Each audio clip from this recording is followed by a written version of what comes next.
Now, air pollution is one of the greatest environmental threats to human health. According to the United Nations, it is responsible for about 7 million deaths each year globally. And time and again, world leaders around the world have come up with different plans to curb the excessive air pollution.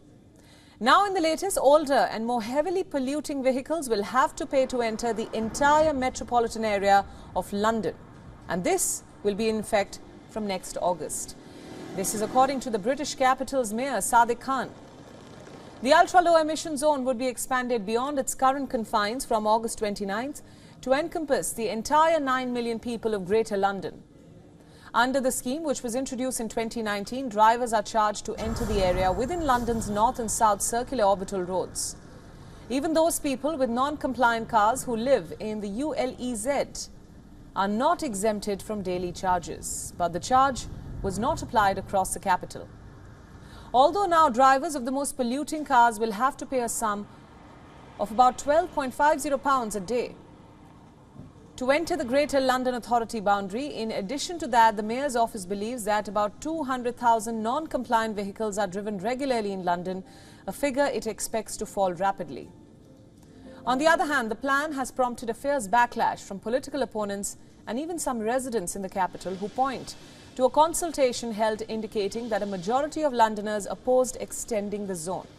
The 2-month outreach exercise held earlier this year by Transport for London, which runs the capital's various transport systems, heard from about 57,000 people, including nearly 12,000 campaigners on either side of the issue. And it found that some 55% of people had concerns about their local air quality, while some 60% of those who responded to the public consultation were opposed to these expansion plans. 70% of residents in outer London against the idea, and 80% of workers in outer London were also opposed. While some MPs in outer London have pointed out that public transport is not as reliable or efficient as other parts, this has also resulted in some MPs describing the expansion as a disgusting move.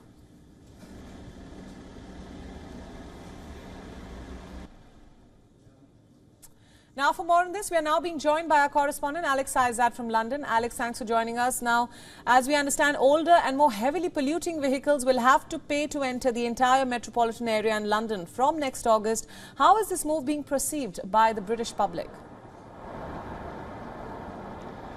Yeah, absolutely, you're right there. Already at the moment, we are seeing that those with vehicles, if you're a diesel vehicle and they don't fit the nitric dioxide rules from about 2016. So that's if you have an older vehicle in 2016, it's a diesel, or if you're driving a petrol car, it's 2006 model, anything older, you will have to pay that fee within the centre of London. But of course, it's now going to be expanding 30 miles outside of the centre. So right here where I am on this roundabout is actually the line at the moment where you can go around it and get through all the way through London without having to go through the ULEZ, without having that fine. And this will obviously be one area where it will be expanded so that people who have vehicles that don't hit those targets will have to pay daily.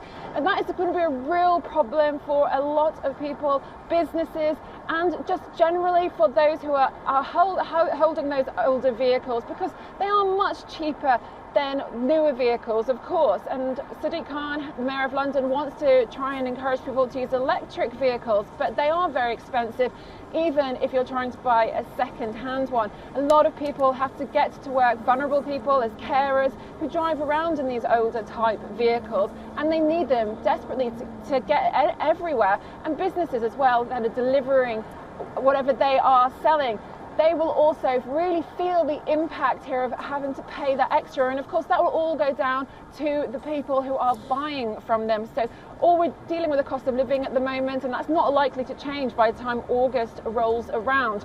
So a lot of people that I've spoken to are really concerned that there is this real war on motorists. Right. Alex, just to follow up to that, is there any data on how this move will actually impact the air quality in London? Well, Well, at the moment, the air quality, obviously we've heard that it is quite poor, and according to the Mayor's office, 4,000 people are dying prematurely from lung disorders within the capital. So they do expect, without these vehicles on the roads, that we're going to see a real improvement to polluting. However, there isn't any other possible things that are being put in place or considered at the moment to tackle the rest of the polluting, because of course a lot of huge trucks and lorries do still come through London, and they will still continue to come through London. So there is a call for the Mayor to put in something to tackle the pollution.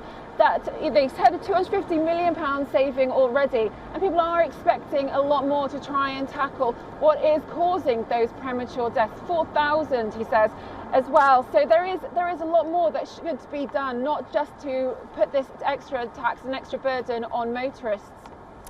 Alex, thank you so much for all those inputs, and thanks for joining us on WION's Climate Tracker. WION World is now available in your country. Download the app now and get all the news updates on the move.